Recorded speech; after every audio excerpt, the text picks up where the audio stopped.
ओ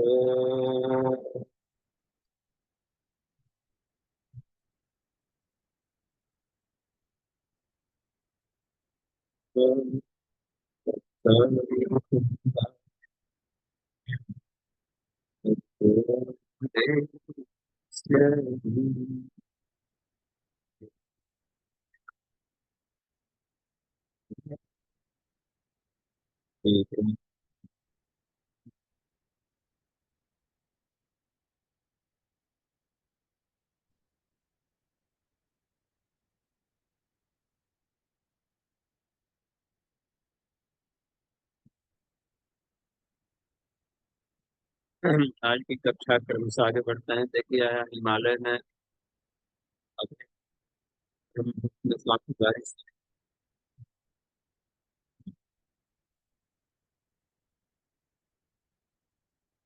आवाज बैकग्राउंड से जा रहा है। आवाज बारिश से जा रहा है। अच्छा करिए आवाज जा रहा है। यहाँ आवाज सही पड़ रहा है।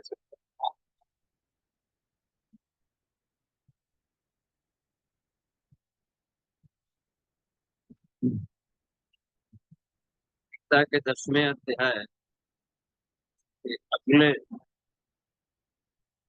श्लोक यानी 11-11 मत पर चल।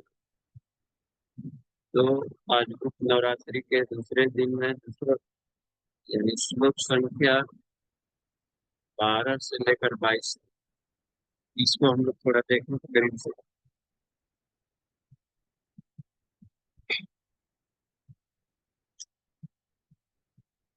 अर्जुन उवाच। अर्जुन क्या जिज्ञासा होती है। ओम परम ब्रह्म परम धाम। बोलिए।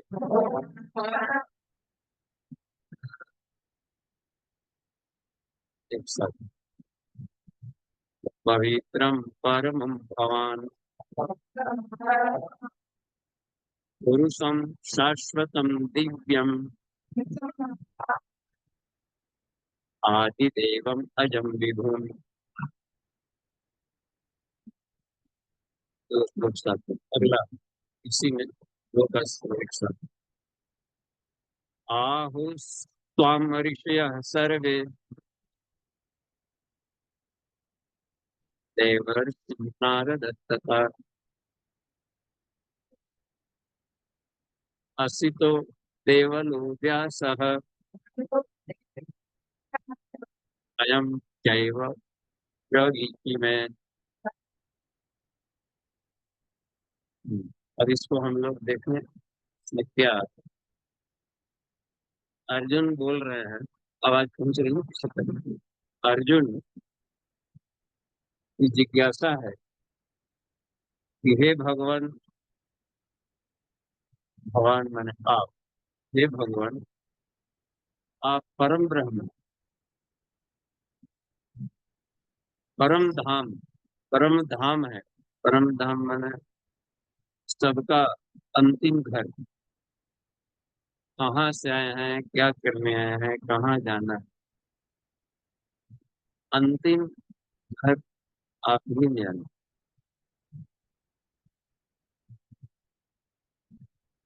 इसलिए परम धाम का ये आप परम ब्रह्म है परम धाम।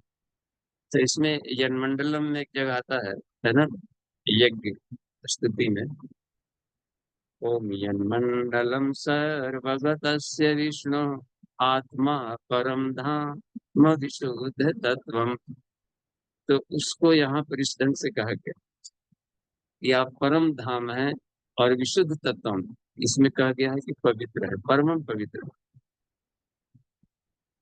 आप परम ब्रह्म है परम धाम है परम पवित्र है।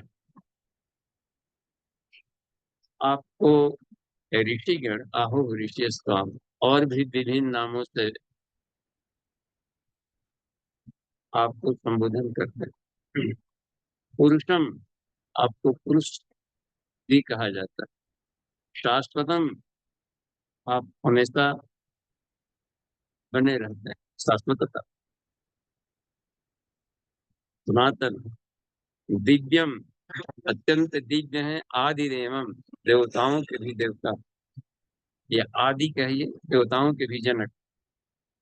अजम अजन्मा, विभुम विभुम कहते हैं सर्वव्यापकता, अणु होता है स्मॉल, विभु मैंने विराटता की चरम सीमा को विभु कहें। आहु स्वाम ऋषय, सर्वे सारे ऋषिगण आपको इन विभिन्न नामों से संबोधित करते हैं।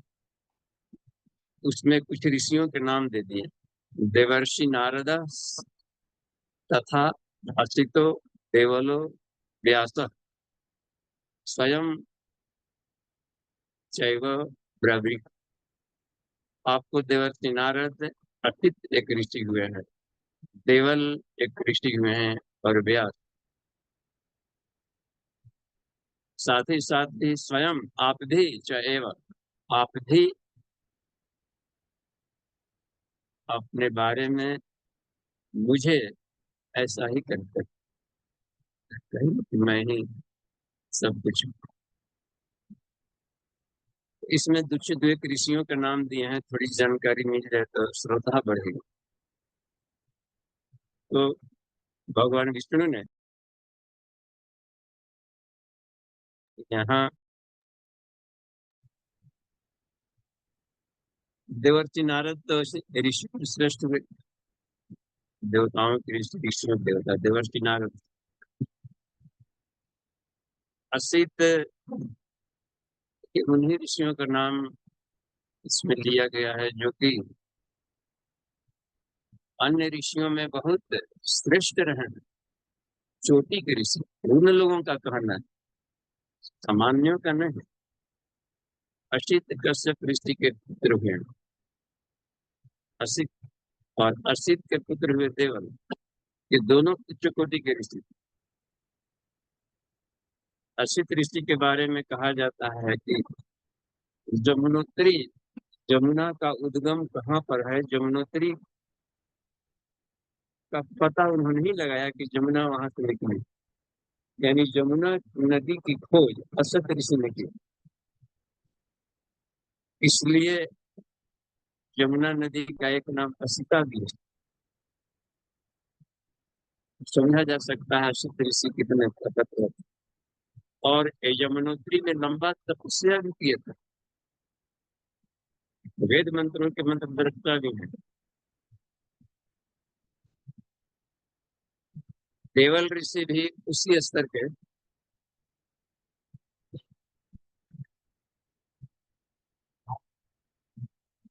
मतलब डिस्प्ले में नहीं जाता है। देवल ऋषि उनके पुत्र। अच्छा, सांडिल्य उपनिषद में सांडिल्य ऋषि ने जो बात कही, देखिए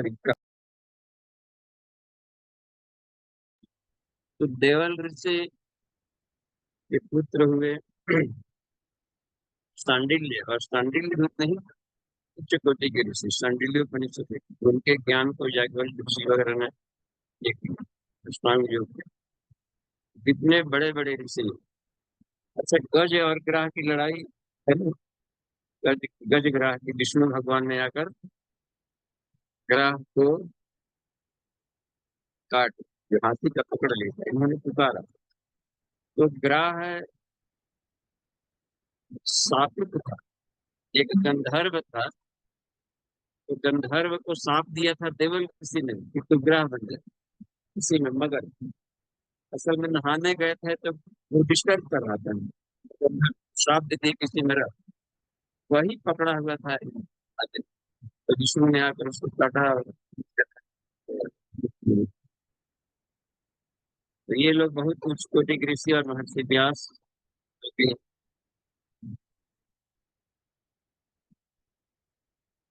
शाश्वत रूप से वेदों का विस्तार करते रहते हैं। ये बोल रहे हैं कि हे भगवान, आप परब्रह्म हैं, परम धाम है, परम पवित्र हैं। आपको ऋषिगण पुरुष कहते हैं, शाश्वत कहते हैं, दिव्य कहते हैं, आदि देव कहते हैं, अज कहते हैं, और विभु कहते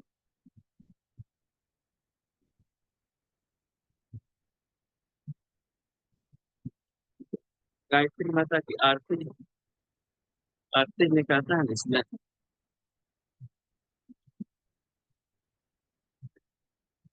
उसमें ओम यं ब्रह्म वेदांत विदो वदन्ति परम प्रधानम पुरुषम तथा अन्य। आप ऋषिगण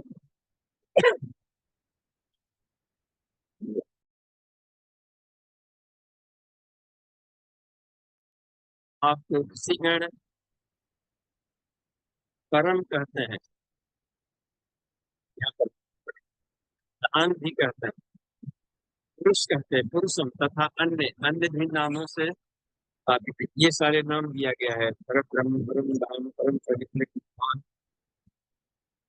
पुरुष, शाश्वत, विद्यम। तो जब भी भगवान का हम चिंतन करें ध्यान में, इन गुणों का ध्यान करना चाहिए, इन्हीं पर बार बार हमें स्मरण करना चाहिए। तो दोस्ती और प्रगाढ़ ईश्वर के गुणों का स्मरण करना से ब्रह्म सायुज्यता निष्ठ होती है। आगे क्या बोल रहे हैं? सर्वम एतद् हरितं मन्ये, बोलिए। सर्वम एतद् हरितं मन्ये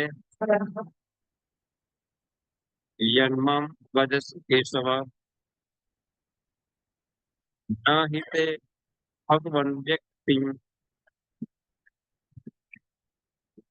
देवा न दानवाः।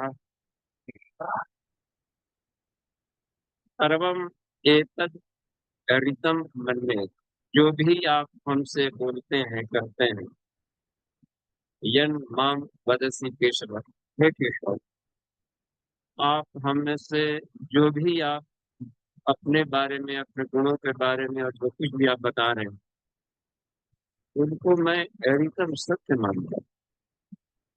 तो गुरु गुरु के वाक्य को सत्य मानना चाहिए, इसे हम शिक्षा ले सकते हैं। गुरु वाक्यम, कि गुरु जो होता है सदगुरु, क्योंकि सत्य को साक्षात्कार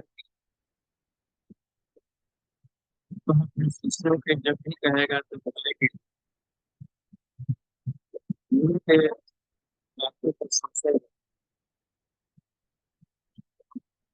ये अर्जुन बोलता है कि आपके सभी बातों को मैं सत्य मानता हूं।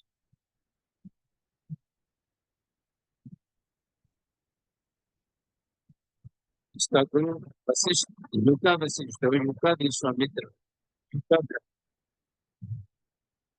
तो वो अपने अनुभव से नहीं बोलेगा। तो तो ऋषि चिंतन, उनके चिंतन होते हैं बहुत लंबे अनुभव के बाद करें, उन पर हमें संशय नहीं करना। आगे भी खोज जारी रहे, लेकिन उनके अनुभवों से हम लाभ लें। उसको मैं सत्य मानता हूं। न ही ते भगवान व्यक्ति, आपके पर्सनैलिटी को, आपके व्यक्तित्व को,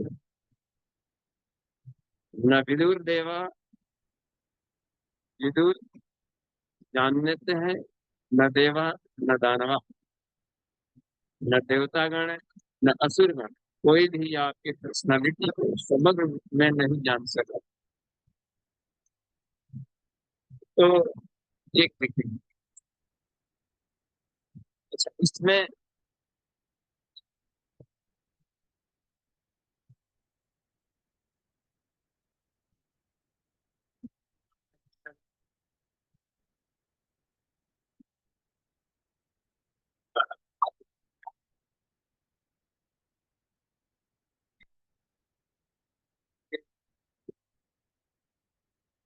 तो इसमें हम देखें,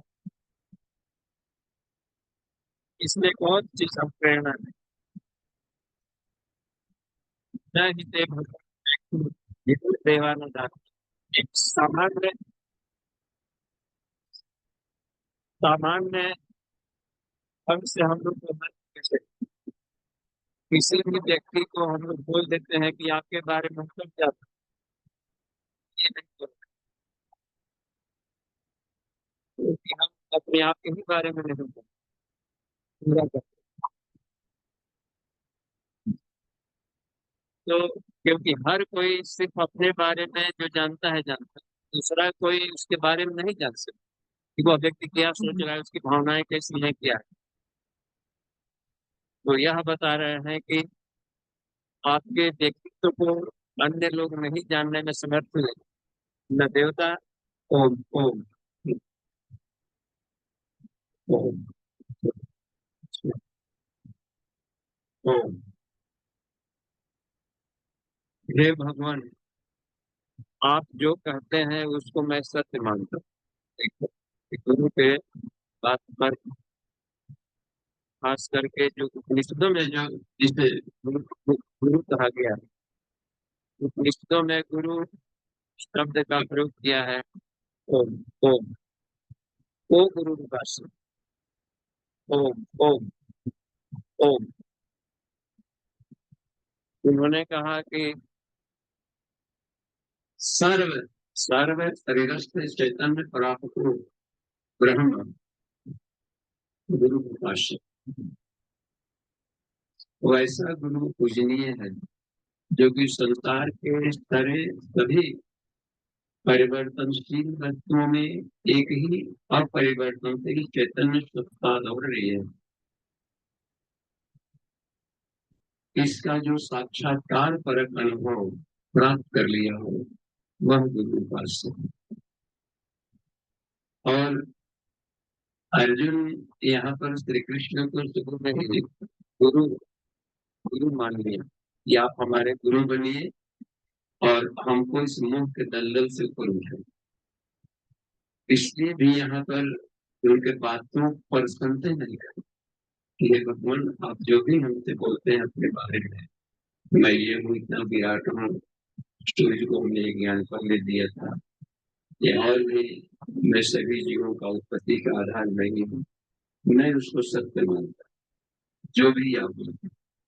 और आपके व्यक्तित्व को जानने में न कोई देवतागण समर्थ हो सके हैं, न कोई असर। आप ही अपने व्यक्तित्व के बारे में पूरी तरह जानते हैं। तो इससे हम लोग भी प्रेरणा ले सकते हैं सामान्य रूप से कि दूसरों के केवल नाम पता हम लोग जान रहे हैं बस, लेकिन वो चलते फिरते क्या सोच रहा है, उसके दिमाग में क्या चल रहा है, इस बातों को हम नहीं जानते। तो और उसके भावनाओं के आधार पर भगवान उसको लाभ देंगे। तो मूर्ख है कि ज्ञानी है कि गरीब है कि धनी है, चरित्र का गिरा हुआ है कि चरित्र का परिष्कृत व्यक्ति है, उस आधार पर हम मूल्यांकन करेंगे तो भी हम सफल नहीं मूल्यांकन करेंगे। क्योंकि इसमें बोले हैं, नौवा वाले ने कहा, चेत अपिस्तु दुराचार। जो तू दुराचारी व्यक्ति भी हो वह भी हमारी शरण में आता है तो तुम मानने लो। हो सकता है कि ईश्वर के प्रति समर्पित व्यक्ति है, तो हम सिर्फ अपने बारे में अपने को ही जानने का प्रयास करें, एक प्रेरणा मिलेगी। दूसरों को देखने से करेगा। और हर व्यक्ति अपने बारे में वही जानता है कि मैं कितने पानी में हूँ। बाहर लाख लाख लेकर चले, भीतर कुछ है, बाहर कुछ है, तो अन्य आदमी को धोखा दे सकते, लेकिन हर व्यक्ति जानता है कि मैं धोखा दे रहा हूँ, अपने ही वो अपने आप को चीट करते रहता है। तो इधर से एक लाइट लगा, रूम है, रूम में है पावर बैंक, टैक्सी में होगा,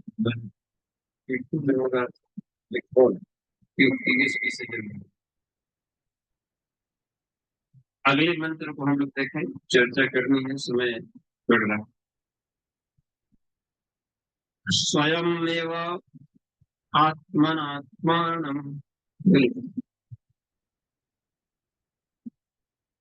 स्वयमेवात्मनात्मानं वेत्थ स्वयं पुरुषोत्तम। भूत भावन देश देव देव जगतपते।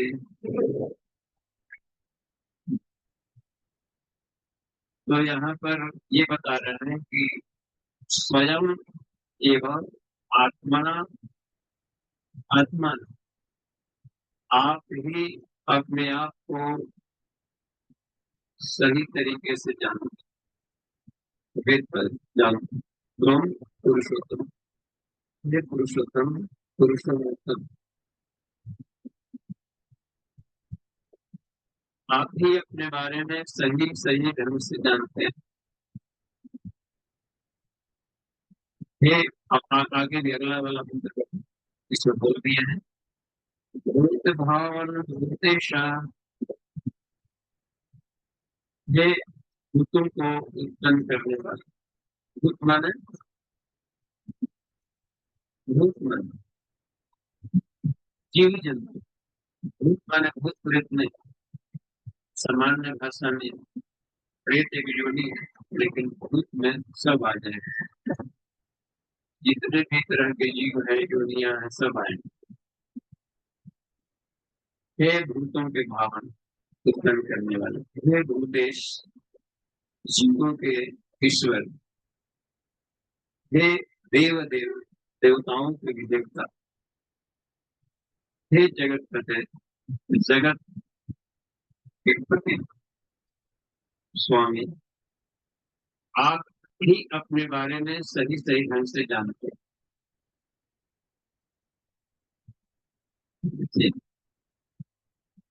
आगे देखिए क्या तो जानते हैं। तो क्या प्रश्न उत्तर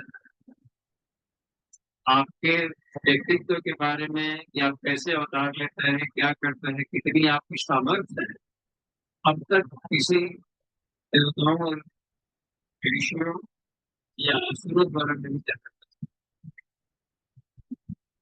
आप अपने बारे में अच्छी तरह से जानते हैं।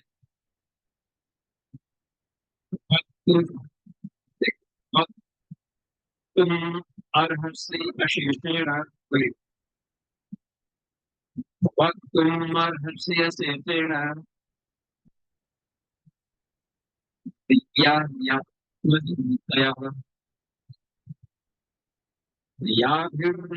याभिर्भूतिभिर्लोका इमां स्वव्याप्य तिष्ठसि। देखिए यहाँ कहें वक्त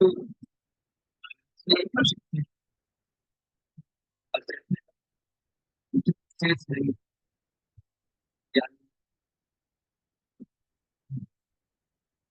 तो अपने आप के बारे में पूरी तरह से व्याख्या करने में, बताने में, करने में, अपने दिव्य विभूतियों को बताने में आप ही सक्षम है। ऐसी माने होता है आप ही, आप ही योग्य है, सक्षम है अपने बारे में सही सही ढंग से बताने। या भी विभूति यहाँ बोला है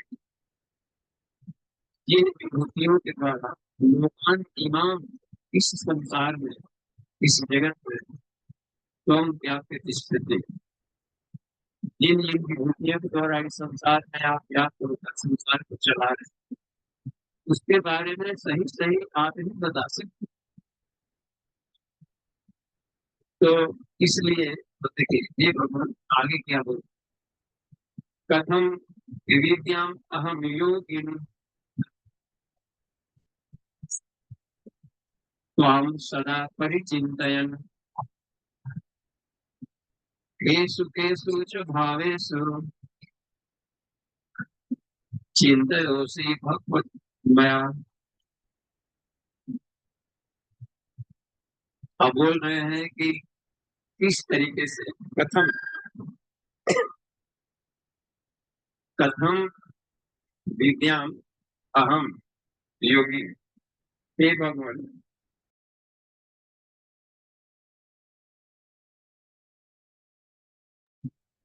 करें कि हे भगवान, आपको हम किस ढंग से चलते फिरते उठते बैठते सोचे। एक जगह आई हुई थी बात उधर पिछले अध्याय में,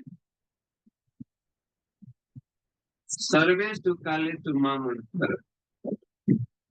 पता नहीं मौत कब आ जाए, और शरीर छोड़ते समय जो जिस भाव को लेकर शरीर छोड़ता है उसी योनियों में जाएगा, उसकी गति। इसलिए तुम सर्वेषु कालेषु, सभी अवस्थाओं में उठते फिरते चलते बैठते मुझे स्मरण करो। उस बात को देखिए यहाँ पर कह रहे हैं कि आप तो बोलते हैं कि सदा मुझको ही सोचते फिरते चलो।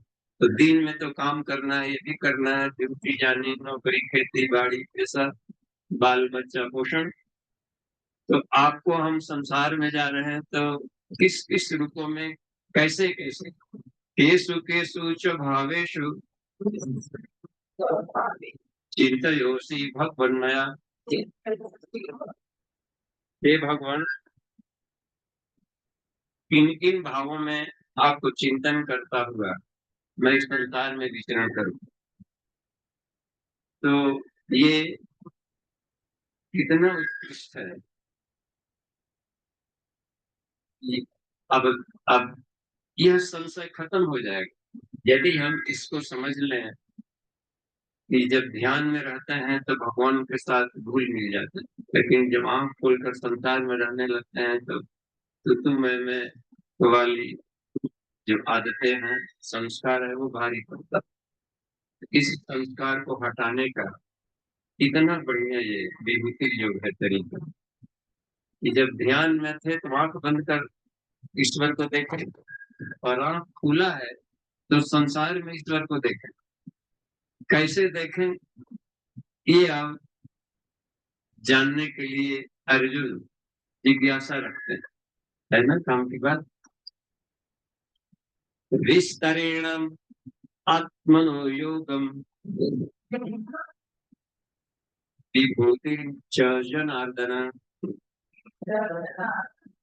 भूयः कथय तृप्तिर्हि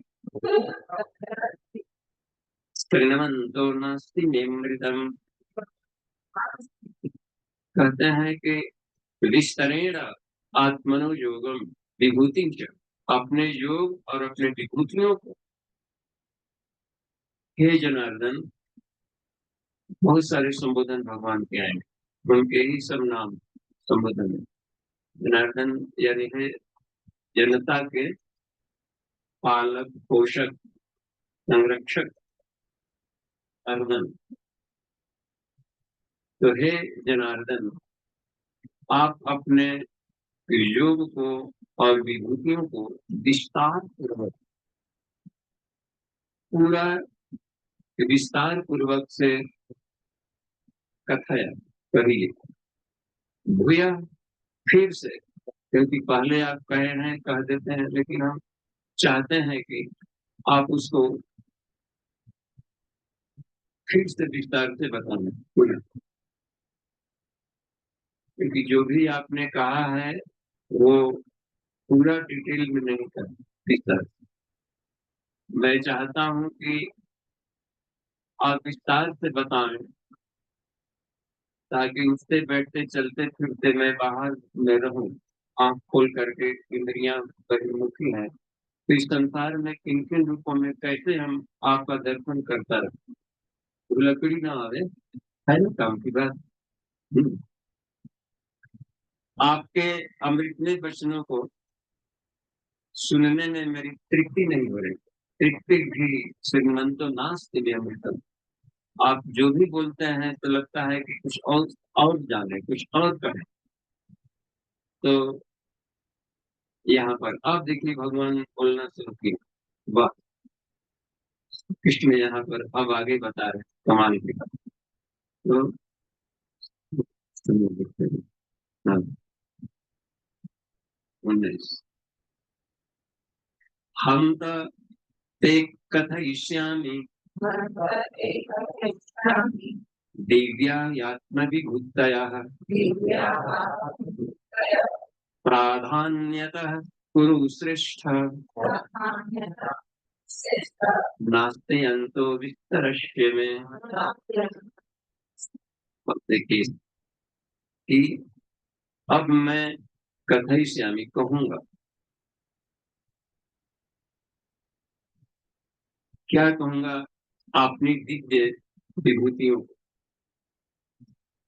प्राधान्यता कुरु श्रेष्ठ, पूरा डिटेल में नहीं कहूंगा, विस्तार से मुख्य मुख्य बताऊंगा। क्यों? नास्ति अंतो विस्तार से, मेरे विस्तार का कोई अंत ही नहीं। पूरा विस्तार से हम बताने लगे तो एक जन्म कम पड़ेगा तुमको जानने में। तो मुख्य मुख्य बता देते हैं हम, मेन पॉइंट्स। इतना कर सकता हूँ तुम्हारे लिए कि जो प्राधान्यता जहां तक से हमारी काम चल जाए उतनी जानकारियों को मैं तुम्हें देता, इसलिए कि मेरा इतना विस्तार है। अभी इसी संसार में और वैज्ञानिक लोग भी देखिए खोजते हैं, तो पूरा अभी पदार्थ जगत में ही खोज कितना बाकी है, जल जगत में खोज बाकी है, आकाश जगत में खोज बाकी है, अग्नि में साइंस में खोज बाकी है, और तो दशमलव के अंश में चल रहा है। तो और एक एक चीज मिल जाता है तो कितने बड़े बड़े क्रियाकलाप होने लगते हैं, उपलब्धि है। क्या है कि विस्तार मेरा इतना अधिक है, और एक ही लोक नहीं, अनंत लोक। तो प्रधानता जो है उसको मैं तुम्हें बताता हूँ, जितना से पूरी तरह से हम अपने जीवन में हम सत्य को पाल लें और ये भुलक्कड़ी वाली प्रवृत्ति खत्म हो जाए, चलते फिरते उठते बैठते ईश्वर को हम स्मरण कर सकते हैं। अब शुरू होता है, आगे चलिए पूछने पर। अब अपना विस्तार क्रम यहाँ से बताना शुरू कर। विषमा, विषमा में देखिए क्या है। हाँ, अब शुरू कर दिए हैं विभूतियों को बताने का क्रम। तो तीन आज में हम लोग लेंगे, 30 से 22 तीन श्लोकों को देख। अहम आत्मा गुडाकेश सर्वभूताशय स्थितः अहम आदिश्य मध्यम च भूतानामन्तमेव च। अब यहाँ पर देखिए बता रहे हैं कि अहम आत्मा है, गुडाकेश है, गुडाकेश निंद पर विजय प्राप्त करने वाले को भी गुडाकेश कहते हैं। गुड़ा माने होता है घुंघराले को, बाल को कहते हैं, केश माने बाल। तो दोनों अर्थों में गुडाकेश अर्थ अधिक अर्थ लगाया जाता है निद्रा पर विजय करने का। ये देखिए क्या, इसको देखिए तो स्क्रीन पर नितिन जी के आगे, इसको इसको छोड़ दिया, इसको बंद करना है।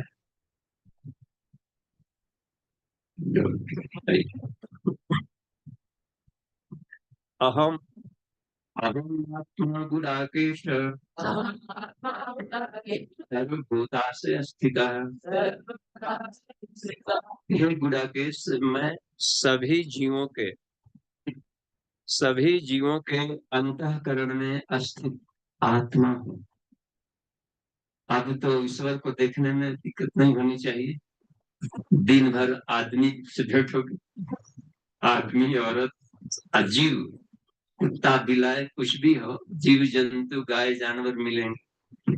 तो कहते हैं कि हमको देखना हो, कोई भी आंख से दृष्टि आवे तो उसके अंतःकरण में मैं ही बैठा रहता हूँ, मैं ही आत्मा। तो अब भुलकड़ी कैसे आएगी? हर पल जब ईश्वर दिखे, कोई ना कोई आदमी मिल ही जाता है, कोई ना कोई जीव जंतु गुजर ही जाते हैं। तो असली साधना आंख खोलकर की होगी। अब इसी से हम लोग दूर भागते हैं, रूस फूल कर संसार से 5 मिनट आंख बंद कर, 5 मिनट 1 घंटा, कितना देर तक रूस से फूल कर आंख बंद करके रूम में रहेंगे? दिन भर तो आंख खोल करके ही काम करते। तो जो भी व्यक्ति जीव जंतु आंख सामने से गुजरे, उसके हृदय में मैं आत्मा के रूप में, मेरा दर्शन करो उसमें। वाह, इसकी साधना विज्ञान में को उसकी साधना अब आएगी। तभी जीवों के आशय कहते हैं अंतःकरण में मैं स्थित हूँ। अहम आदिश्च मध्यम च भूतानामंत एव च। मैं ही सभी जीवों के आदि भी हूँ, मध्य भी हूँ और अंत भी, यानी उत्पन्न करने वाला, पोषण करने वाला और अपने आप में विलीन करने वाला मैं ही हूँ। तो तरह तरह के एक्सीडेंट, दुर्घटनाएं होती है जिस पर अपना बस नहीं चलता, जानबूझकर कौन मरना चाहे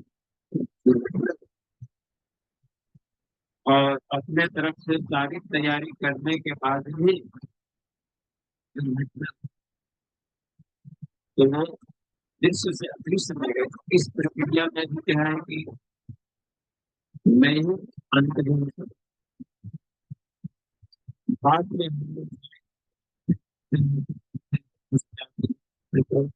अपना प्रयास करते हैं, दुर्घटनाएं को आती है, हृदय गति में यहाँ कौन सी दुर्घटना करें, अचानक चल के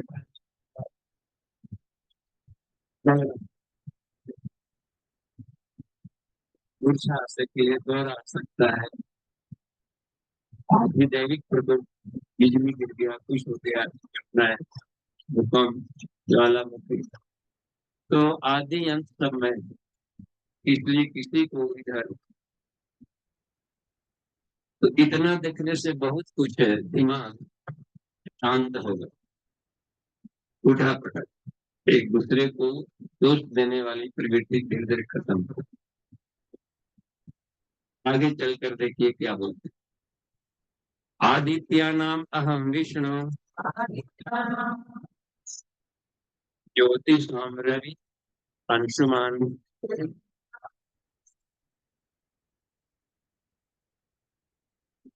ओ, ओ, ओ, ओ। आदित्य नाम अहम विष्णु, आदित्यों में मैं विष्णु हूँ। कह रहा है कि आदित्य नाम अहम विष्णु ज्योति रवि अंशुमान। अब इनमें सूर्य तो दिखाई ही पड़ेंगे, तो कहे कि जितने भी प्रकाशक चीजें हैं, चमकने वाले, प्रकाश देने वाले, उनमें मैं सूर्य हूँ। सूर्य आत्मा जगता सूर्य इस जगत की आत्मा है और जड़ जगत की भी आत्मा है। उसके न्यूक्लियस, कभी कोई पदार्थ दिखेगा तो उसके न्यूक्लियस में हम देखें कि यहाँ भी सूर्य के रूप में है। तो चलते फिरते उठते बैठते भुलक्कड़ी तो जरूर कम होगी, इसको ध्यान करना। तो उसने कहा जहां भी दिखाई पड़े कि कृष्ण भगवान अभी नहीं है तो क्या करें, सूर्य को प्रणाम कर लें, कृष्ण भगवान को प्रणाम करें। विश्वास करना है भगवान के बात पे। बिना विश्वास किए नहीं बात करनी। अब हर जगह मूर्ति ही छूट गया मंदिर में, कौन हमारे ठाकुर जी को भोग लगा रहे हैं, हमारा ठाकुर जी सामने है, सूर्य प्रणाम करो, यानी कि मैं सूर्य सीधे। तो हमेशा आंखों के सामने है अपने जो भी ईश्वर को जिस रूप में भी मानते हैं उनको सूर्य में देखेंगे। गुरु जी भी बोले कि मैं जी की शरीर छोड़ रहा हूँ, वायु भूतम प्रवेक्ष्यामि तेजो राशि दिवाकर, सूर्य मंडल में प्रवेश कर। तो सूर्य में हम देखें उनके किरण। आगे चलकर देखिए, आदित्य नाम अहम विष्णु, आदित्यों में विष्णु हूँ। अदिति, कश्यप अदिति, अदिति से 12 है जो पुत्र हुए, उनको आदित्य कहते हैं। तो उन आदित्यों में मैं विष्णु हूँ। तो उनमें विष्णु का एक अवतार प्रक्रिया हुआ था, वामन, वामन अवतार। तो इंद्र थे 11वें, तो 11वें के बाद वाला उत्पन्न हुआ तो उनको उपेंद्र भी कहते थे, उपेंद्र इंद्र। तो वामन भगवान विष्णु है, 3 पग में दृष्टि को नापने वाले। ओम त्रिधा निदधे पदम समुद्रमश्य पागम तुरे। तो ये वेद मंत्र को बोला जाता है, तो कुछ विद्वान इसका अर्थ है उससे भी लगा लेते हैं। 3 कदम में तो या थ्री डायमेंशनल दृष्टि को आप ये 3 पद हैं आपके, त्रिआयामी सृष्टि। यहाँ पर ये देखिए, अच्छा, आप आदित्यों में विष्णु, आदित्यों में विष्णु हो कहने का मतलब क्या कि वामन सबसे छोटा और बन गए सबसे विराट। तो ये कहना है यहाँ पर भगवान का कि अपने आप को आदमी को छोटा नहीं मानना चाहिए। तुम विश्वास करो, अपना मूल्य समझो और विश्वास करो कि संसार के सबसे कीमती व्यक्ति तुम हो। यानी मनुष्य आत्म साधना करे तो देवता बन सकता है। चाहे उसका कद छोटा हो, बड़ा हो, स्त्री हो, पुरुष हो, कोई भी लेना देना नहीं। अपने भीतर में अपने विभूतियां दबी पड़ी है, आत्म साधना से बढ़ाकर अपना छोटा, चाहे गरीब धनी हो, कोई मायने नहीं, कोई किसी भी परिस्थिति में हो, आत्म जागरण करके महान बन सकता है। तो यहाँ याद दिलाए बामन को, अपने आप को छोटा मत मानो, मुझसे नहीं हो सकता, अकिंचन हो।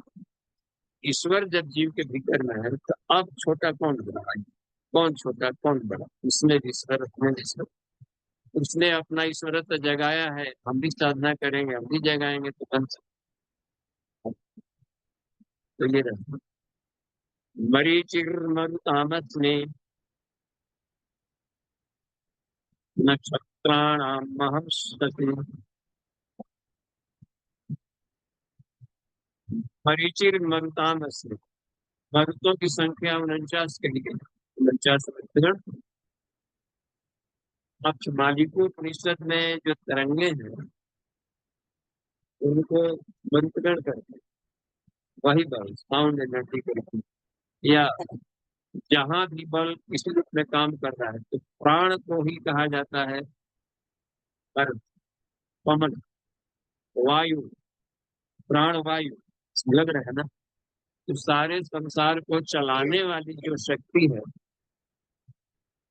49 वैरायटी, वो वैसे वेदों में मरुतक संख्या अधिक कही गई, 60 है और 3 समझ से। पुराणों में 49 मरुदगण, 49 मरुदगण हम लोग भी पढ़ते रहते। तो जहां भी कोई भी क्रियात्मक काम चल रहा है जिसमें प्राण शक्ति लग रही है, उसकी प्राण शक्ति, उसका तेजमय मरीचिक मैंने इन सारे 49 मरुतों का मैं बच सकती हूँ। देखिए इसमें थोड़ी और जानकारी हम लोग रख लें मरुत गणों के बारे में। जैसे एक हमारी पृथ्वी, इस पर हम लोग हैं, अपने धुरी पर भी घूम रही है, पृथ्वी अपने धुरी पर घूम रही है, एक लट्टू की तरह भी घूम रही है, इसमें एक और भी गति है। तो इसके गति को कौन दे रहा है, कोई ना कोई बल दे रहा होगा।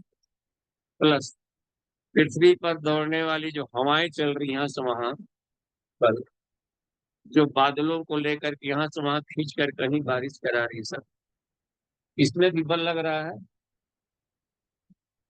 तो इस मरुतों में से एक नाम है प्रवाह, ये मरुत है। तो मेरी ही शक्ति से ये गति लगाते, इनका बल मैं, एक मरुत ये हो गए जो इस बल को रोटेट करा रहा है। दूसरा सूर्य को भी घुमाता है, सूर्य भी घूम रहे हैं अपने धुरी पर भी, और अपने से बड़े सूर्य को घूम रहा है, उसको कौन ठेल रहा है, उसको भी मरुत कहते हैं, वह भी मैं ही हूँ, उसका भी बल मैं ही। चंद्रमा भी अपनी धुरी पर घूम रहे, उसको भी मैं ही ठेल रहा हूँ, उसके भीतर में मरुत, घुमाने घूमने बल लगाने वाली शक्ति को मरुत कहें, और उसका बल मैं।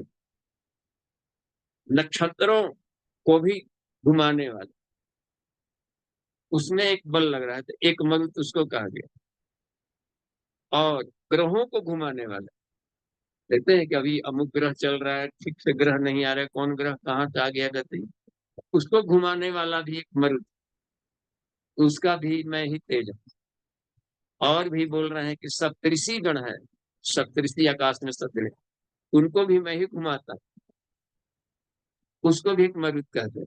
और एक मरुत कहलाता है जो अस्थिर रहता है, प्राण के दो रूप हैं, अस्थिर और गतिमान।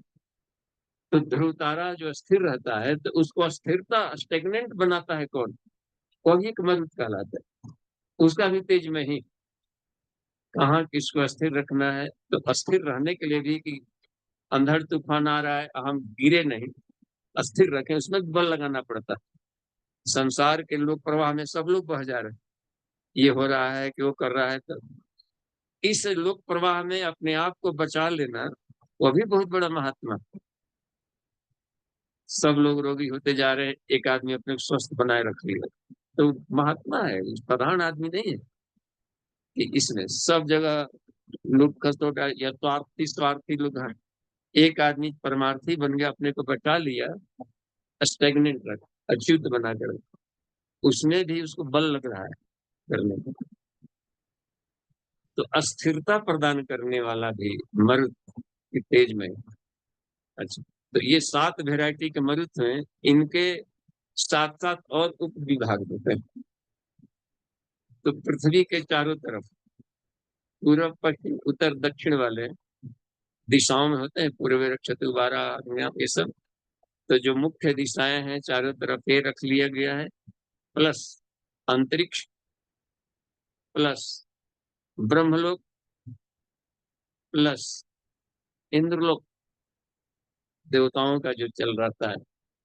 तो इनमें सब जगह जो इनके जो बल काम करते हैं, अपनी प्राण शक्ति हर जगह जो काम कर रहा है, तो 7 × 7 = 49 की, ऐसे भी इसकी गणना की है। अक्ष मालिकों में 49 कहा गया है, जो अल्फाबेट है 49, इनसे सारे वेद मंत्रों की संरचना हुई है, और वेद मंत्रों से सारे ब्रह्मांड चल रहा है। तो भी 49 मरुदगण है। तो उनके भीतर में जो तेज है, वो मरीचि कहते हैं उसके तेज को, ब्रिलियंसी को, बल।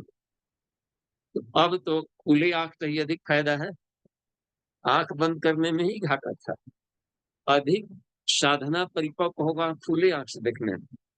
कबीर दास वाली सिद्धि जल्दी उनको इसलिए मिल गई थी, आंख न मूंदूं, है ना, कान न रूदूं, काया कष्ट न धारू। यहाँ पर तो हाई आसन करिए, अभी तो साष्टांग करिए, तो नहीं होता इसमें अष्टांग।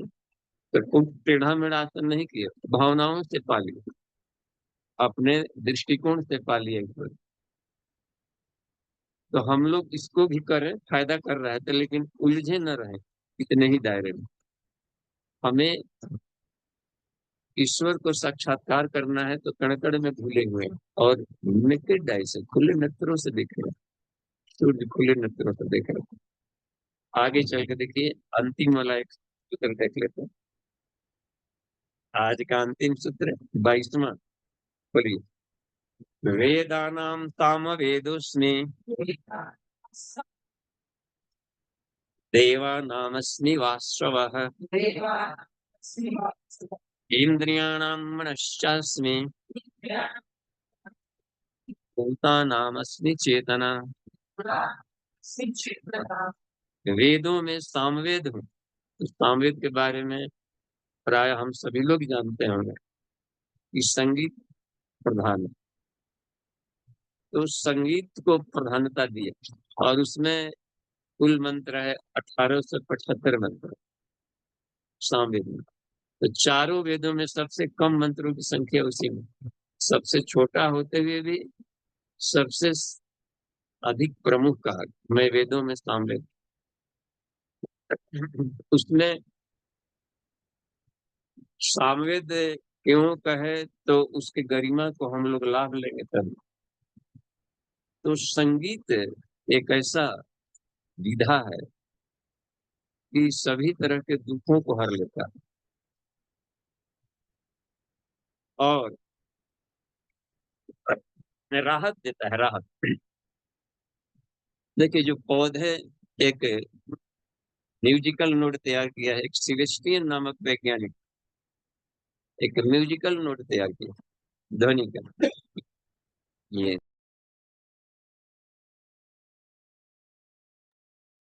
तो डॉक्टर सेबेस्टियन, ये सेबेस्ट तो उनका ये था कि पौधों के सामने बजाया जाए वो म्यूजिक, तो उनका ग्रोथ 25% बढ़ गया। इसका मतलब कि म्यूजिक बजाने से कोशिकाएं ढीली हो जाती है और अकड़न जकड़न सब भागता है, तनाव कम होता है। संगीत आदमी सुनता है, नाद जो की साधना करने लगे तो आदमी तन्मय हो जाता है। सोहम साधना संगीत की ही साधना। अपने श्वासों के संगीत को सुनिए। तो ध्वनियों से, संगीत से, वेद मंत्र भी संगीत में। तो एक लयात्मक ध्वनियों की गति है जो सृष्टि को गतिमान बनाया। तो इसमें ये देखिए। अच्छा, सामवेद में 1875 मंत्रों में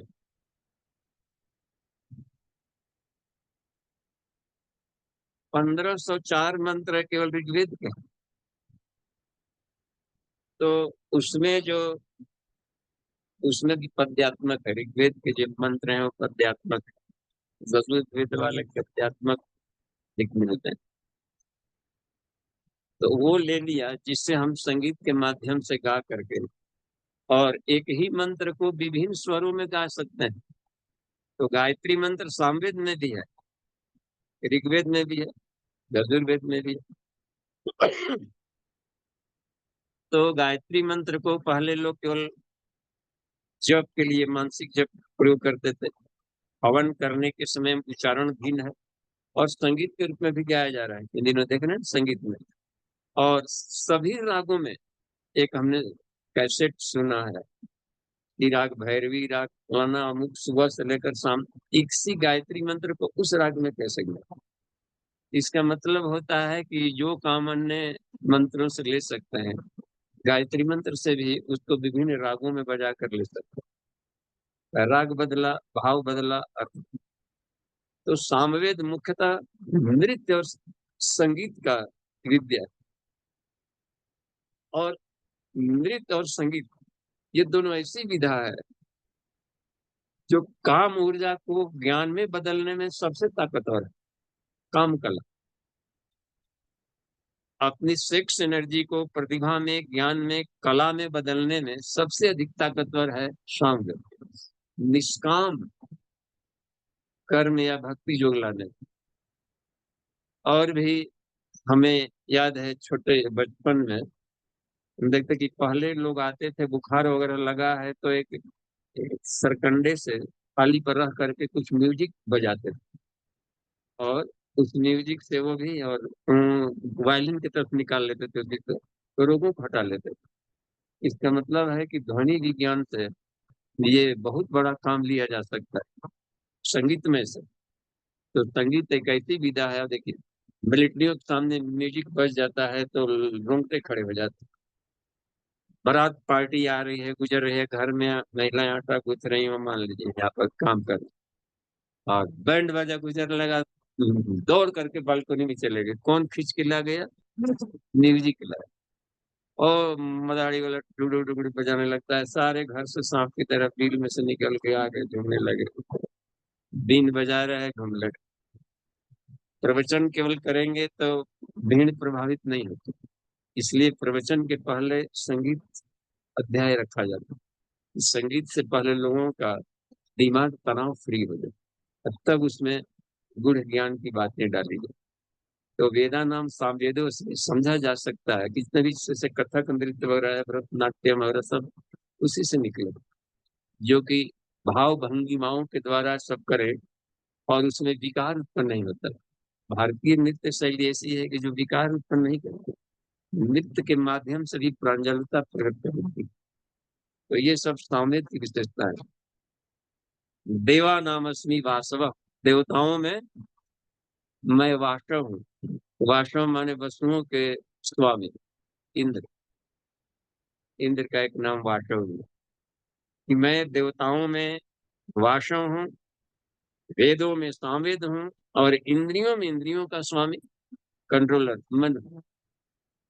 भूता नाम अस्मि चेतना। अब कोई भी जीव जंतु तुमको दिखाई पड़ जाए, उसके भीतर की जीवनी शक्ति, यानी उसके भीतर का प्राण में, भू प्राण इति मुनियो वेदांत पारंगता प्रसूत्र है सर्व चिकित से सामान्य रूपेण। सभी जीवों में एक समान रूप से प्राण तत्व घुला, और वह प्राण जीवनी शक्ति के रूप में मैं सभी जीवों। अब लग रहा है ना कि लकड़ी आने का सवाल ही नहीं है। तो ये कितना उत्कृष्ट योग है विभूति योग।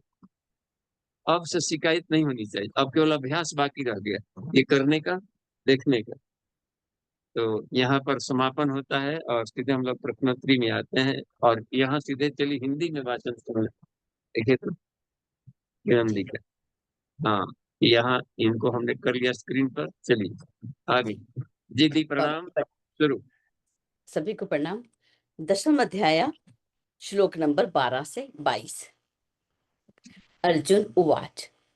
अर्जुन बोले परम धाम, देवादिदेव विभु अज पावन। अर्जुन बोले परम धाम, देवादिदेव विभु अज पावन।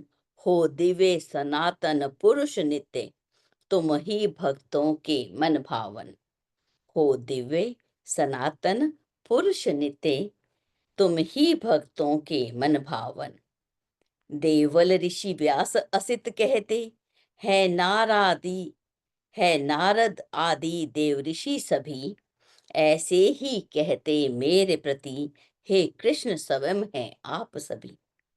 देवल ऋषि व्यास असित कहते, हैं नारद आदि देव ऋषि सभी, ऐसा ही कहते मेरे प्रति, हे कृष्ण स्वयं हैं आप अभी। जो कहा आपने मेरे प्रति, वह सभी सत्य है हे गिरिधर। जो कहा आपने मेरे प्रति, वह सभी सत्य है हे गिरिधर। पर जान न पाते देव दनुज, इस लीला को भगवन सत्वर। पर जान न पाते देव दनुज, इस लीला को भगवन सत्वर। भूतेश भूत भावन नरवर, हे जगपति हे देवादिदेव। भूतेश भूत भावन नरवर, हे जगपति हे देवादिदेव। कैसे जाने जब अपने से, हो गए स्वयं ही एकमेव। कैसे जाने जब अपने से, हो गए स्वयं ही एकमेव। जिन जिन विभूतियों के द्वारा हैं व्याप्त आप हे जगाधार। जिन जिन विभूतियों के द्वारा हैं व्याप्त आप हे जगाधार, मैं उन्हें जानने का इच्छुक, कहिए उनको सम्यक प्रकार। मैं उन्हें जानने का इच्छुक, कहिए उनको सम्यक प्रकार। मैं चिंतन करता हुआ सदा, कैसे तुमको अब पहचानूं। मैं चिंतन करता हुआ सदा, कैसे तुमको अब पहचानूं। कहिए हे कृष्ण कृपा करके, किन किन भावों से सब जानूं। कहिए हे कृष्ण कृपा करके, किन किन भावों से सब जानूं। निज योग शक्ति अपनी विभूति, समझा कर कहिए गिरधारी। निज योग शक्ति अपनी विभूति, समझा कर कहिए गिरधारी। होती ना तृप्ति सुन अमीय वचन, सुनने की उत्कंठा भारी। होती ना तृप्ति सुन अमीय वचन, सुनने की उत्कंठा भारी। श्री भगवान बोले, बोले श्री कृष्ण यही मेरी हैं सब विभूतियां अति अनंत। बोले श्री कृष्ण यही मेरी हैं सब विभूतियां अति अनंत। अब बतलाऊंगा मैं तुमको, जो व्याप्त रही दिग दिगंत। अब बतलाऊंगा मैं तुमको, जो व्याप्त रही दिग दिगंत। सब भूतों के उर में सुस्थित, आत्मा सबका मैं ही यथार्थ।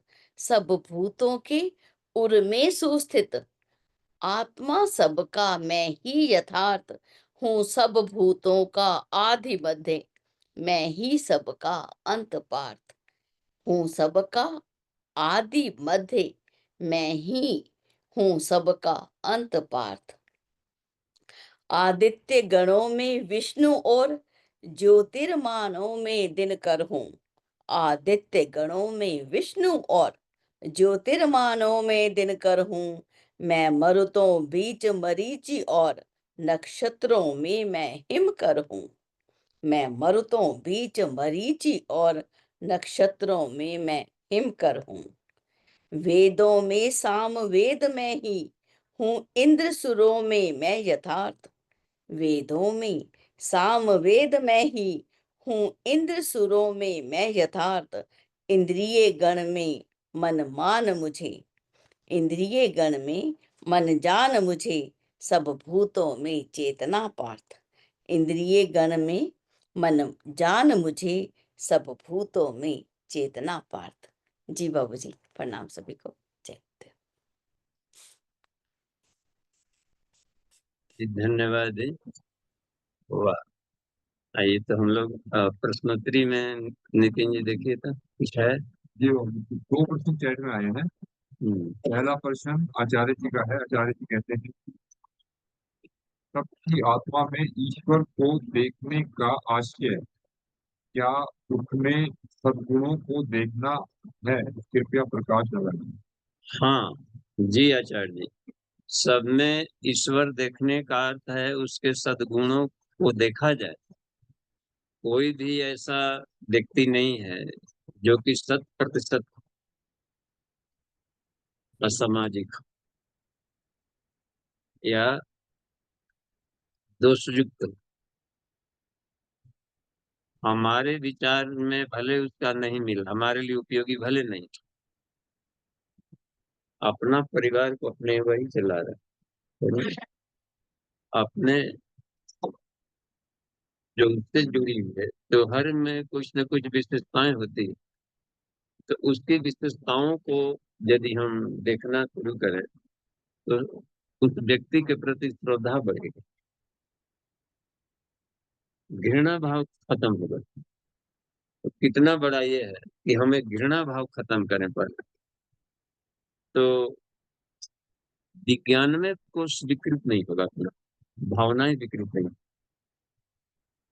मान लीजिए कि दोष दिखाई पड़ रहा है कि है, तो यदि दोष से दोष दिख रहे हैं उसमें, तो ठीक है, उससे बचाव हम अपना कर लें। उन दोषों को अपने में नहीं अपनाएं जैसे अपने लिए खराब लगे, लेकिन कुछ अच्छाइयाँ जरूर होगी जिससे हम प्रेरणा ले सकते हैं। लिंकन का कहना था, कहा गया कि आपकी सफलता का आधार क्या है? तो सभी फेलियर लोग ही हमारे सफलता के आधार पर, जिन गलतियों के चलते उन्होंने किया उन गलतियों को हम नहीं भूलेंगे। देखिए, एक शराबी शराब पी पी करके आपकी आंख के सामने मान लीजिए मर रहा है, फेफड़ा और अपना लीवर गला, तो कम से कम बहुतों को शराब पीने से बचा जरूर लिया। तो ईश्वर ने अपने आप को गला करके अन्य अनेकों को बचा लिया कि ये दुर्गति होती है। तो बहुत कुछ शिक्षण प्रेरणा मिलती है। तो हम हर घटनाक्रम में अच्छाइयाँ पॉजिटिवनेस देखने का अभ्यास करें, ये है हर एक जीवन में अच्छा। और अंतःकरण में वो है, तो हम लोग वहां पर थोड़ा सा भ्रमित हो जाते हैं कि ईश्वर है तो बदमाशी काहे करता है। यहाँ पर आती है बात, तो ईश्वर का गुण है अकर्ता। वो कुछ करता ही नहीं है, वो तो न्यूट्रल गियर में, वो लिप्त नहीं होते किसी रागों से। इसमें एक करने वाला एक और है। इस पेड़ पर दो पक्षी बैठे हैं, एक है जीवात्मा, एक है परमात्मा। तो जीवात्मा के, तो परमात्मा कुछ करता नहीं है, साक्षी चैतन्य है, सिर्फ देख रहा। ऑटो सिस्टम बना दिया है सृष्टि अंतःकरण कि गलतियां करेगा, जीवात्मा गलती करेगा तो फल भी भोगेगा अपना। तो क्रिया का प्रतिक्रिया खुद ही आदि भोगते रहता है। कुछ गलती हो जाती है तो भीतर से ग्लानि होती है। तो ग्लानि कौन दे रहा है? तो भीतर में पड़ा हुआ उसी की ही अंतःकरण देगा। तो अपना एक ट्रांसमीटर बिठा दे। तो यह है कि हमें हर एक के भीतर में अच्छाई देखने का है हक, और बुराई देख रहे हैं तो उसे हम प्रेरणा लें कि हम उसे अपना बचाव करें। घृणा के भाव न हो, बस एक उत्तरदायित्व है कि हमको इनके लिए इनको सुधार प्रक्रिया चाहते हैं तो हम उसमें क्या भूमिका निभा सकते हैं, ये सबकी बात है। चलिए ठीक है आचार्य जी, अच्छाइयाँ देखनी है और अच्छाइयाँ हर जगह। अगला प्रश्न सुमन दीदी का है। सुमन दीदी क्या पूछ रही हैं? जी, 2 श्लोक सुमन दीदी ने लिखे, उनके जो अर्थ आवाज क्लियर करो। कौन तो लिखे थे? क्लियर हो गया ना? हाँ? ठीक है, चलिए क्या पूछ रही हैं? सुमन दीदी ने 2 श्लोक यहाँ लिखे हैं, तो उनका अर्थ जानना चाहती है। पहला श्लोक है, जाके प्रिय नाम बदेही, तजिए ताही कोटि बैरी हम। हाँ? हमने नहीं किया, हमें नहीं। और जाके प्रिय ने कोई श्लोक लिखे होंगे, हमें नहीं दिख रहा है। जाके सबसे अंत में प्रिय न राम वैदेही तजिए तासु कोटि वैरिसम यद्यपि परम स्नेह। परम स्नेह। इसका मतलब है कि आत्म साधना को महत्व दिया गया। जो व्यक्ति आत्म साधना नहीं कर रहा है तो उससे हम प्रेरणा ना लें।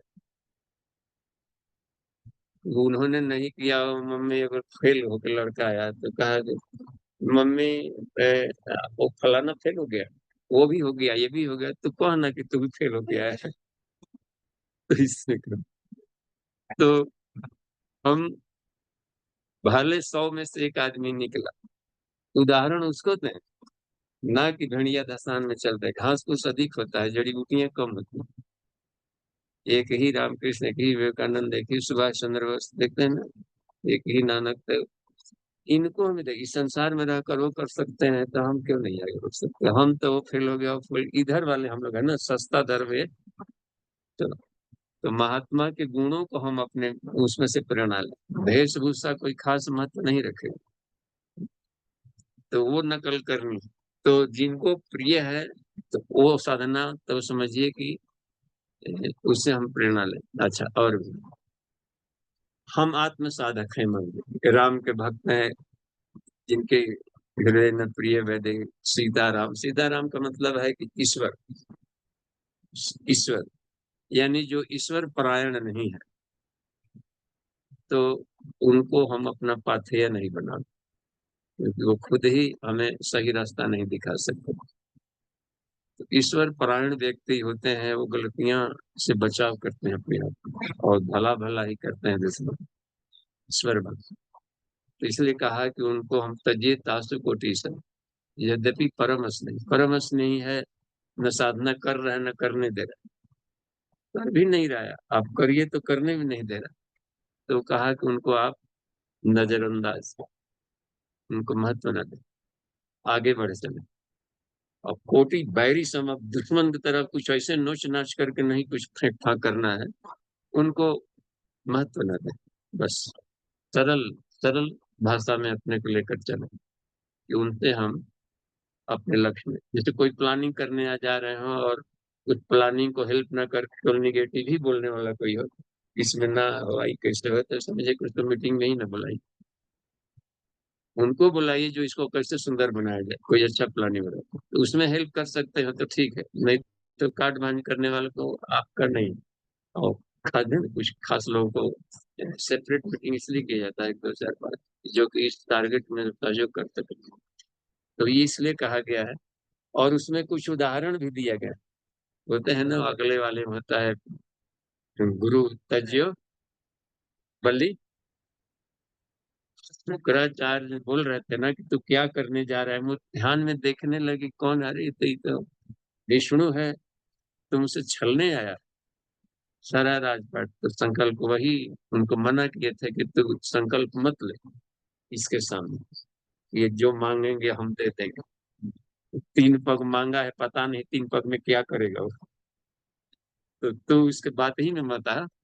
तो उन्होंने वैल्यू नहीं दी कि नहीं, जो हो हमारे लिए खराब ही होगा, तो विष्णु भी आए होंगे तो बढ़िया, बढ़िया है, जो करेंगे हम कर लो। तो भल महत्व नहीं दे, जिनके हृदय में राम बैठे। देखिए विष्णु विरोधी है, इसका मतलब एक एब्सोल्यूट ट्रूथ का विरोध। विष्णु विश्व बंधुत्व की भावना का विरोध। तो ऐसे लोगों की बात पहले गुरु ही क्यों ना। हितम मत्वा ज्ञान केंद्रम स्वतंत्र विचार, ब्रह्मा की बात को भी उसमें अवॉइड कर दो। तो ये वहां पर उदाहरण है, बलि ने किया। और रुकावट डाले तो उनको भी घटा गया, नहीं माने तो टोपी में घुसे थे तो सीख से कुछ कीट फंस गया है, खोदे थे तो आंख ही फूटा, अब आंख फूटा बन के रही तो घाटा होता है इसमें। श्रुति संत विरोधी इसमें कहा गया है, तनु पुस्तक निंदा कृष्ण।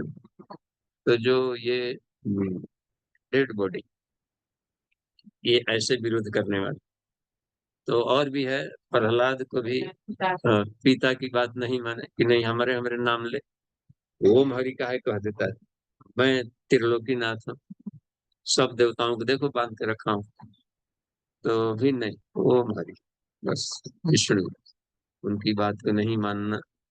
तो कहे कि एब्सोल्यूट ट्रुथ जानने की हमेशा आदमी कोशिश करना चाहिए। उसमें जो भी रुकावटें आए, अपने का मोह कर रहा है तो हम उसको मत बना दें, आगे बढ़ते चले। रुकावट कोशिश करें सबको साथ लेकर चलने का, लेकिन रुकावट डाल रहा है तो छलांग लगा दे, आगे बढ़ते जाए। ये हम ले सकते हैं। तो और भी मीरा का जो उन्होंने कृष्ण को वर्ण कर लिया तो कर लिया बस। तो आपका टारगेट है आत्म साधना के सामने संसार को भी छोड़ा जा सकता है। वो तो गुरु और पिता ही कौन कहलाता है। भरत ने भी बात नहीं माना कैकेयी का। ये तो संसार को भी छोड़ सकते हैं, संसार है ही नहीं, तो छोड़ दिया संसार। जितने हुए हैं सन्यासी आत्मा की खोज के लिए, चाहे विद्यार्थी जीवन हो या गृहस्थ आश्रम हो, किसी भी आश्रम से या डायरेक्ट इसको छोड़कर जा सकते। ये तो दूसरा उदाहरण दे दिया है मोहब्बत का, लेकिन संसार को भी छोड़ा जा सकता है आत्मा के लिए।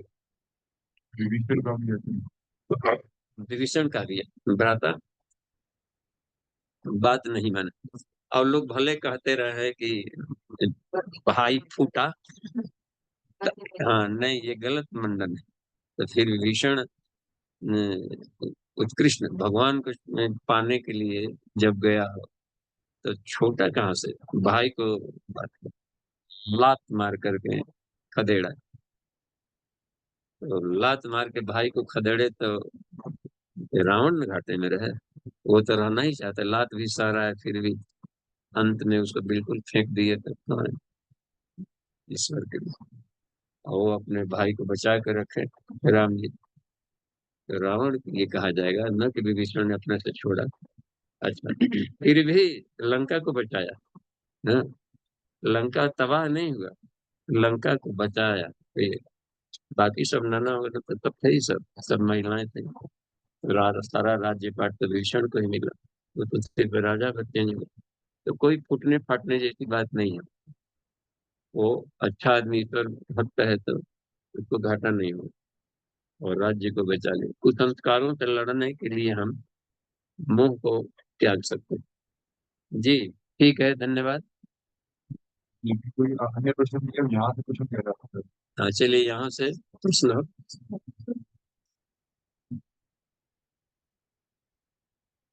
कुछ प्रश्न बन रहा है।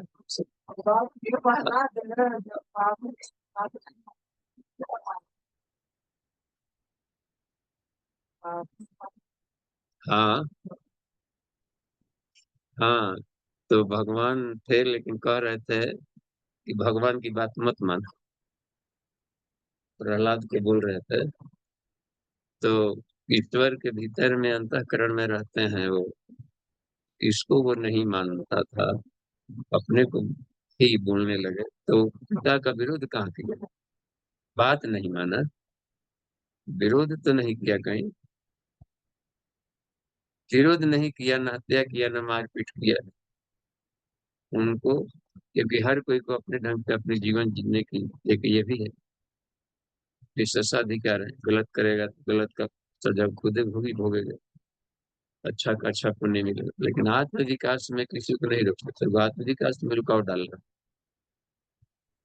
तो इसके लिए वो वहां पर उनकी बात को नहीं मानना। हिरण्यकश्यप को कहीं, हिरण्यकश्यप को कहीं मारने के लिए थोड़ी प्रहलाद कभी किए, हाँ, ये आपको मार देंगे इसे कहा, ऐसा तो कहीं प्रहलाद नहीं किया। लेकिन सिर्फ अपना बचाव के लिए वो भी कुछ नहीं, तो ले कड़ा में तौल देता, कड़ा में भी विष्णु भगवान बचा लेते, फेंक देता। वो तो सिर्फ कहीं विरोध ही नहीं किए, प्रहलाद ने तो कोई विरोध ही नहीं किया। उसी को लोग कह देते हैं तजियो। तजियो माने उनकी बात को नहीं माने, क्योंकि इनका फायदा देख लिए थे कि इसमें घाटा नहीं। तो वो, हाँ, तो बात को मानना नहीं मानना नहीं, यहाँ पर ये बात है कि आत्मा को जानो। बाबू जी, आज के समय में अगर कोई घर पे भी किसी का विरोध करता है जो आत्म साधना करना चाह रहे हैं, तो वो आवश्यक नहीं कि घर वालों की बात मानी जाए। हाँ, बात क्या है माने, उनकी बात विरोध कर रहे हैं तो हम उनके रास्ते में रुकावट न बने, बाहर जाकर कहीं रूम लेकर के रहकर साधना करें। आत्म साधना में रुकावट डालने वालों को कष्ट, दंड मिलता है, ईश्वर दंड देता है। कोई आत्म साधक हम देखते तनु उसमें है, कौल कामोस कृपण विमूढ़, अति दरिद्र अजस्ती अति बूढ़ा, सदा रोग तत्क्रोधी, विष्णु विमुख श्रुति संत विरोधी, तनु पोषक निंदक अखानी जीवित सब संशोधक। ये सांसें चल रही है लेकिन सब मुर्दे हैं, जिंदे मुर्दे, ऐसे लोग हैं। तो मुर्दों को तो आदमी दफनाता है, क्या करे? मुर्दा तो ऐसे ही सड़ा हुआ लाश बन के डाल रहा है इस आदमी। विष्णु विमुख श्रुति, वेदों का विरोध करने वाले नास्तिक, संत विरोधी। तो संतों का जो विरोध करता है तो मदद नहीं किया, मदद नहीं कर रहा है तो हेल्प नहीं कर रहा, तो विरोध ही मत कर। तो संतों का विरोध करने वालों को ईश्वर दंड देते हैं, ठीक है ना? परित्राण है साधु ना, वो नहीं मारा तो ईश्वर आके समाप्त कर रहा है, सत्य की तरफ जा रहा है। जीवन मिला ही हुआ है इसी के लिए, अपने आप को देवता बनाने के लिए, तो बिल्कुल नहीं बन सकते। बाबू जी, एक क्वेश्चन जो है, आप बताते हैं कि जो ध्यान जो है वो खुली आंखों से हमें जो करना चाहिए, मतलब जो ध्यान की परिपक्व अवस्था है वो है। बस एक हम जब आंखें बंद करके ध्यान करते हैं तो हम अपने आप से दृष्टि देने की कोशिश करते हैं। और जब हम आंखें खोल के ध्यान कर रहे हैं, जब हम सभी प्राणियों में एक ही सत्ता को देखने की कोशिश करते हैं, परंतु ये आंखें तो सभी की भिन्नता ही दिखाएंगी, एक दूसरे कभी नहीं दिखाएंगी। उस अवस्था में भी हमें ध्यान तो भीतर ही करना पड़ेगा ना। भीतर की अंतर्दृष्टि से हम देख पाएंगे कि सब प्राणियों में एक ही सत्ता जोड़ देंगे। हाँ, तो जैसे बाहर आपका कहना है कि बाहर आंख खोल करके देखेंगे तो सबको नहीं दिखाई पड़ेगा ईश्वर, सब में भिन्नता रहेगी। ये आंखें तो भिन्नता ही देखेंगी, और अंदर वाली जो जो दृष्टि हाँ, है वो विज्ञान की दृष्टि से देखेगी कि सब में एक सत्ता है। हाँ, तो आंख के भीतर भी आंख बंद करके भी करेंगे तो सब कोई अपने अपने खोपड़ी से ही करेगा, वहां भी भिन्नता ही रहेगी। 5 अरब आदमी कर रहे हैं तो 5 अरब वेराइटी का कर रहे हैं, किसी का किसी स्टाइल नहीं करता। वहां भी तीसरा ही में तीसरा काम करेगा। तो मन बुद्धि चित्त अहंकार ये नहीं दिखने वाला है, लेकिन उसके माध्यम से जो आप देख रहे हैं तो वहां भी विज्ञान ही काम करेगा सत्य को देखने के लिए, तत्व ज्ञान। इसलिए कहा बीच में कि जो तत्व से जानता है वो मुझे यथार्थ जानता है। तो ऐसा नहीं कि सब आदमी आंख बंद करके ध्यान लगा रहा है तो एक ही वैरायटी का लगा है, सब अपना अपना ढंग का लगा रहा है। दो का कभी मिलेगा ही नहीं, ईश्वर का संकल्प है कि दो का खोपड़ी मत मिले, तो हमने बनाया है भिन्न भिन्न, अलग अलग काम लेने के लिए। एक वो हम बहुश्याम, एक से अनेक, तो डुप्लीकेशन जैसा कहीं पार्ट नहीं। तो उनसे उनके ढंग का समाज में काम लेना, उनका वाला काम वही कर सकते हैं, हम नहीं कर सकते।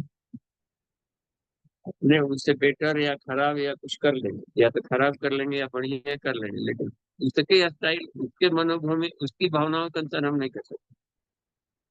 और ईश्वर को उसके ढंग से करवाना है कुछ काम, तो वहां तो हम फेल होंगे। इसलिए ईश्वर सबका रक्षक है।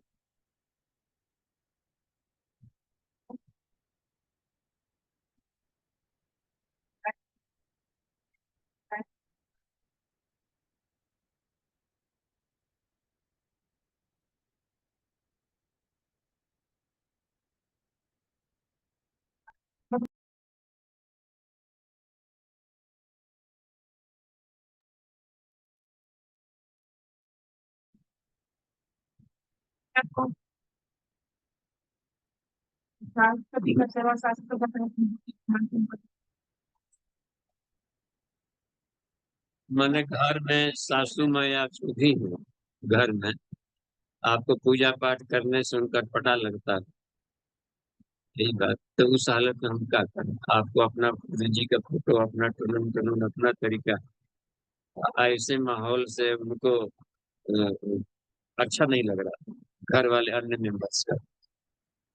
तो आप अपने साधना का स्टाइल बदल दें, क्योंकि रहना है तो उसी घर में। कितना घर छोड़कर भागेंगे, या कहीं दूसरे घर में गए, इसे भी खराब मिल गया तो वहां वाला कहाँ कहाँ भागते चलेंगे। तो आप ये करें कि उसमें एडजस्ट कैसे करें। तो एक हमको याद है, एक बार एक ऐसी बहन जी बंदनीय माता जी के पास शांति खोज गई। तो कि माता जी, हम आपको इतना कैसे होता फैन, इतना हम समर्पण है गुरु जी माता जी के प्रति, एकदम हम दीक्षा लिए तभी से फोटो ले आके रखे हैं, रोज ये करते हैं, रोज पूजा करते हैं। हमारी सासू माँ ऐसी कृपिन है कि एकदम मैंने उसको सुहाता नहीं, मैं फोटो हुआ फेंक देती। अब देखिए तो आप फोटो फेंक देती हैं आप, तो हम क्या करें बताइए। तो आपको हम इतना कर, तो माता जी उनको सलाह दे रही थी, सुन रहे थे कि बेटा ऐसा कर कि, तो अब हमको सोने का मन कर रहा है, फोटो फेंक देना, धो पोछ करके अपना हमने ट्रंक में रख देना, कुछ दिन अब रेस्ट लेंगे। तो जब सोने जाती हूँ सासू माँ, तो उनको थोड़ा सा पैर दबा दिया था, तो हम मैं खुश जाऊंगी उन्हीं में, तो हमारी सेवा हो जाएगी। कुछ भी बनाना, खाना बनाना है तो पूछ लेना कि अम्मा जी कितना चावल ले, क्या सब जो घर में वही ना बताएगी, थोड़े ब्रह्मांड बता दे। इतने पूछ लेने से उसका हृदय जुड़ाते रहेगा। सोने जाते हैं थोड़ा सा चांदी पर तेल सफेद ऐसे ऐसे कर देना, तो फिर जब है कि तब हमारा पूजा शुरू हो जाएगा। अभी वाला चाहते हैं कि वो, तो जिनके घर में जैसा वैसा उपाय बता दे। अब गई या सचमुच ऐसी करने लगी, तो इतनी अब खुश होने लगी, जो मोहल्ला मोहल्ला में इनकी शिकायत करते चलती थी, और घूम घूम के बड़ाई करने लगे। अब जा करके वही जाके बाजार से गायत्री जी कहीं हो रहा होगा, फोटो भी खुद खरीद के लाई, और बड़ी खुश थी, तू कर पूजा। तो देखे तो बदल गया, तो दोबारा गई थी कि अब बता क्या हाल है सीमा का? तो एकदम देवता बन गई है। ऐसे ही होता है पूजा। तो वहां हमको अपने बुद्धि से ही तालमेल बिठानी है कि कहाँ पर किस ढंग से किया जाए, तो अपना लाभ भी इनको मिल जाए। तो हम भी अड़ियल न रहें, ईश्वर तो विभिन्न रूपों में, तो हम क्यों फोटो में ही देखें। बोल रहे हैं कि सूर्य में, तो सूर्य को देख लिया, रोज अर्घ देंगे तो हर घर में रहता है। तो ऐसा ढेर नौटंकी टाइप का भी पूजा पाठ न करने लगे कि अन्यों को दिक्कत पड़े। मन ही मन करेंगे तो कौन रुकावट डालेगा, मन ही मन कर लिया जाए। और सूर्य को तो अर्घ देने की प्रक्रिया तो सामान्य है, उसमें कोई विरोध नहीं होता। नहाए तो एक लोटा जल तुलसी जी में डाल, तो सूर्य की हो ही गया, सूर्य में ही सब है। गुरु जी माता जी सूर्य में, उनको देख लीजिए, है ना तरीका। तो उसमें स्टाइल बदल गई।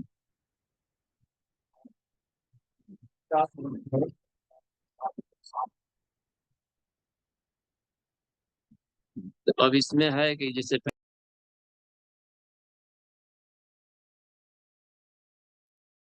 जैसे 33 कोटि देवता, तो 33 कोटि देवता एक ये भी है जो शरीर के भीतर में रीढ़ की हड्डियां हैं।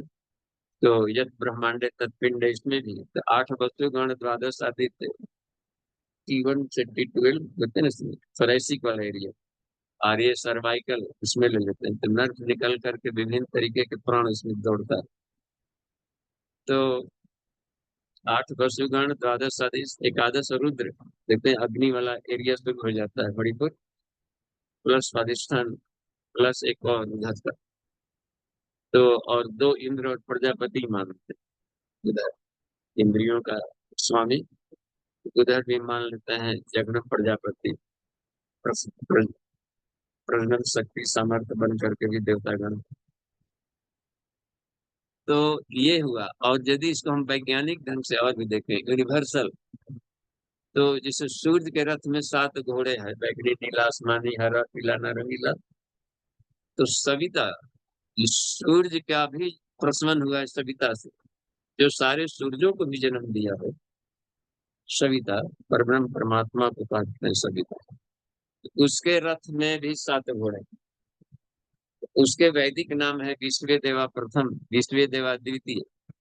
ये कहा जाता है कॉस्मिक रेज और अल्ट्रा वायलेट रेज, इसको माध्यम बना करके जो चेतना काम करती है, वो विश्व देवा प्रथम द्वितीय का है।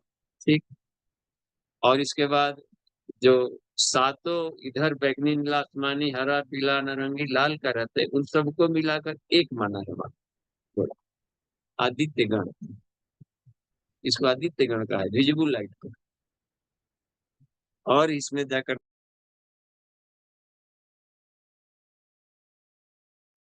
तो विजिबल लाइट को हो गए आदित्य गण, 3 हो गए। इंफ्रारेड रुद्रगण करके, रुद्रा देवता है ना उसमें, शांति पाठ में। और 4 हुए ना, 4। ठीक। ये रेडियो वेव्स, कहीं भी रेडियो खोलें तो आवाजें आ रही। तो ये जो तरंगे माइक्रोवेव बना करके फ्रीक्वेंसी बढ़ा करके भेज रहे हैं पूरे विश्व में एक साथ व्याप्त, इनको पशुगण कहा, जिससे कि हम पितरों से सबसे संपर्क साधते हैं। तो जो चीता आकाश में जो तरंगे सब दौड़ रही हैं, हमारे विचार उसको टेलीपैथिक माध्यम से भेजते हैं, काम लेते हैं। तो ये सारे वसुगण हैं जो रेडियो वेव्स के माध्यम से काम करते हैं। तो 5 हो गया। और एक एक्सरे के माध्यम से भीतर के फोटो लेते चलना, चित्र को भीतर अंतःकरण की बात जानना, तो इसको कह दिया जाता है मरुद्गण। यहाँ पर 49 मरु, वहाँ 49 मिलाकर एक माना, समझिए। हाँ, 49 मिलाकर एक वहां माना है। एक्सरे, एक्सरेज को माध्यम बनाकर जो देवता काम कर रहा है वो सब उसको काम। और एक साध्या शांति देवा, जो साध्य गण है कमारेज से काम लेते हैं, तो ये सब उसका वाहन हो गया। अच्छा, अब +4 अश्विनी कुमार को भी उसमें लिया, इलेक्ट्रोमैग्नेटिक रेडिएशन का अश्विनी कुमार, विज्ञान की भाषा में। और जो चार्ज पार्टिकल है इनको वरुण, वरुण कहा गया। बैलेंस इलेक्ट्रॉन बनकर पदार्थों को मिलना जोड़ना बिछोड़ना पंचीकरण की विधा करना, वरुण कह दिया। अल्फा पार्टिकल कह दिया है इंद्र। और उसमें एक मित्र है जो न्यूट्रल है, तो 7 4 11 हो गए। और तभी लाइट के गुण है, लाइट के माध्यम से तेजो वैसा, लाइट में एक आभा होता है जिसको ब्रह्मा कहते हैं, गति है विष्णु, और एनर्जी है उसको कहते हैं ये शिव, ऊर्जा। तो 11 × 3 वैसे भी किया है, 33 कोटि प्रकार, मल्टीप्लाई 3 से किया। तो वो भी एक वर्गीकरण का तरीका है जी। हाँ, समय हो गया। समय हो गया। एक प्रश्न है, हाँ, माधवी पूरे पुस्तक आध्यात्मवाद क्या है? समय हो गया है। और माधुरी जी का आ गया है अध्यात्मवाद। वाद लग गया, मतलब है कि कोई ना कोई उसमें कंसेप्ट, वाद माने एक कंसेप्ट है, भौतिकवाद, अध्यात्मवाद। और वादों में मैं अध्यात्मवाद हूँ, जिससे सब तरह के वाद है। तो वाद विवाद करता है हर जगह, नहीं, वाद विवाद में कहाँ पर, वाद समस्याओं का समाधान भी करता है, और वो वाद है अध्यात्म, अध्यात्म विद्या विज्ञान। अध्यात्मवाद सभी तरह की समस्याओं का समाधान करता है। जब पदार्थ में आदमी के साथ यदि हम पदार्थगत व्यवहार करें, शुष्क, ये भौतिक बात हो गई, और पदार्थों के भीतर में भी चेतना का व्यवहार करें। हे कुदाल, आप अश्विनी कुमार को भुजाओं से उठाकर देखो, तो वस्तु वस्तु में भी ईश्वर को देख रहा है, अध्यात्म। इतना कमाल हुआ। तो जो वस्तुओं से भी प्यार कर रहा हो तो आदमी से कभी निष्ठुरता नहीं बरतेगा। इतना कमाल की बात ये। और एक ऐसा वाद है जो कि सभी समस्याओं का समाधान भी कर सकता है, और हम लोग कम ध्यान देते हैं, वह है धन्यवाद। ओम शांति शांति शांति। समाप्ति। प्रणाम।